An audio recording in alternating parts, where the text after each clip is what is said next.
Bible in a Year Live Chronological Project, Week 39, Day 4, God's Word.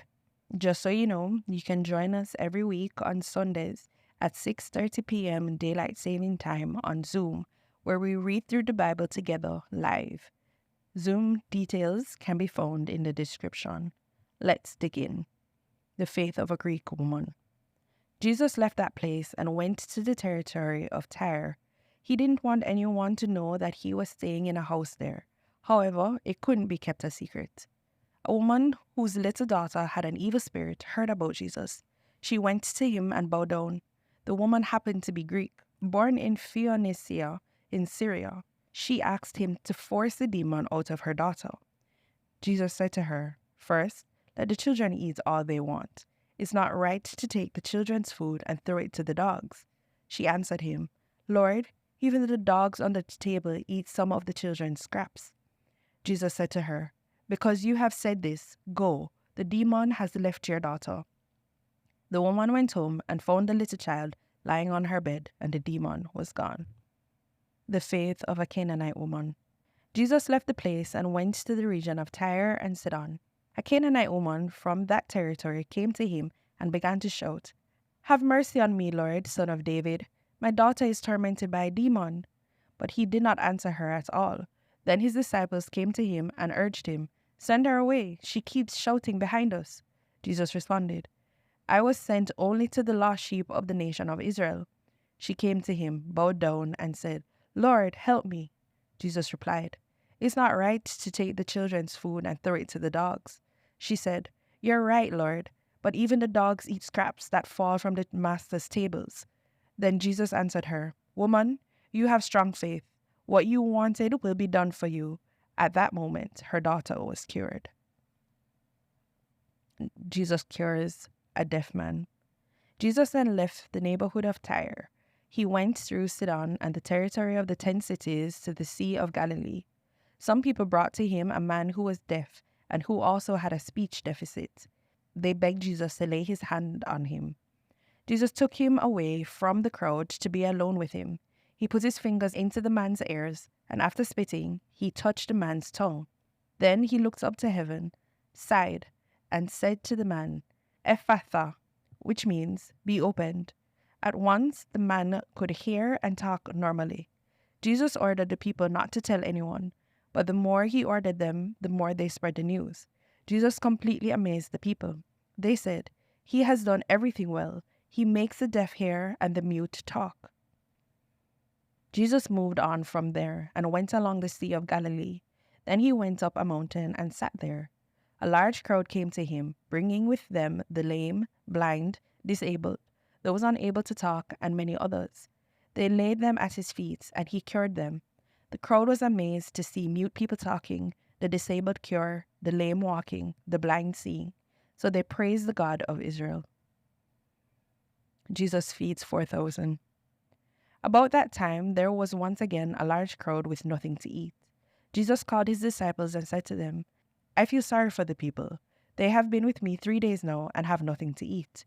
If I send them home before they've eaten, they will become exhausted on the road. Some of them have come a long distance." His disciples asked him, "Where could anyone get enough bread to feed these people in this place where no one lives?" Jesus asked them, "How many loaves of bread do you have?" They answered, 7. He ordered the crowd to sit down on the ground. He took the 7 loaves and gave thanks to God. Then he broke the bread and gave it to his disciples to serve the people. They also had a few small fish. He blessed them and said that the fish should also be served to the people. The people ate as much as they wanted. The disciples picked up the leftover pieces and filled 7 large baskets.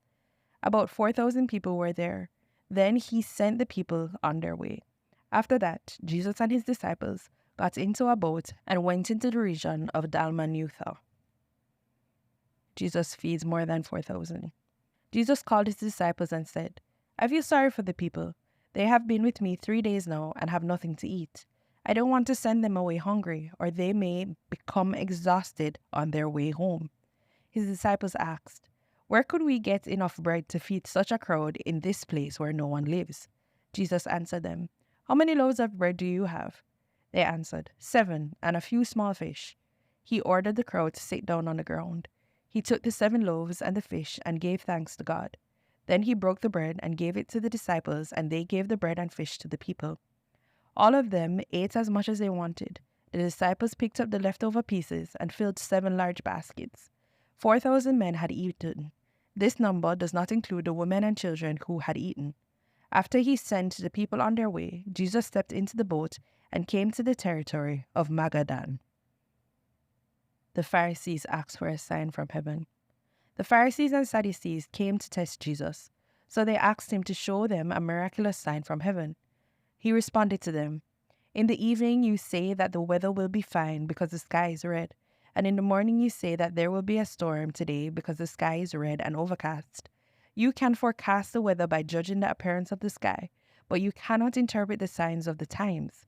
Evil and unfaithful people look for a miraculous sign, but the only sign they will be given is that of Jonah." Then he left them standing there and went away. The Pharisees asked for a sign from heaven. The Pharisees went to Jesus and began to argue with him. They tested him by demanding that he perform a miraculous sign from heaven.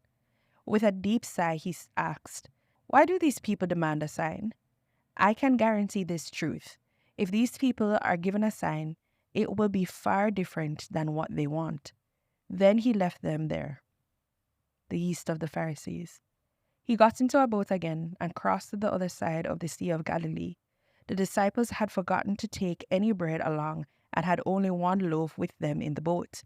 Jesus warned them, "Be careful. Watch out for the yeast of the Pharisees and the yeast of Herod."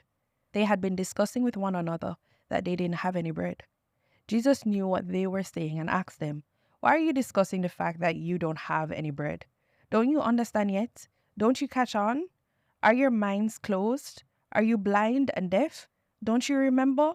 When I broke the 5 loaves for the 5,000, how many baskets did you fill with leftover pieces?" They told him, 12. "When I broke the 7 loaves for the 4,000, how many baskets did you fill with leftover pieces?" They answered him, 7. He asked them, "Don't you catch on yet?" The yeast of the Pharisees. The disciples had forgotten to take any bread along when they went to the other side of the Sea of Galilee. Jesus said to them, "Be careful. Watch out for the yeast of the Pharisees and the Sadducees." The disciples had been discussing among themselves that they had not taken any bread along. Jesus knew about their conversation and asked, "Why are you discussing among yourselves that you don't have any bread? You have so little faith. Don't you understand yet? Don't you remember the 5 loaves for the 5,000 and how many baskets you filled? Don't you remember the 7 loaves for the 4,000 and how many large baskets you filled? Why don't you understand that I wasn't talking to you about bread? Watch out for the yeast of the Pharisees and the Sadducees." Then they understood that he didn't say to watch out for the yeast in bread, but to watch out for the teachings of the Pharisees and Sadducees.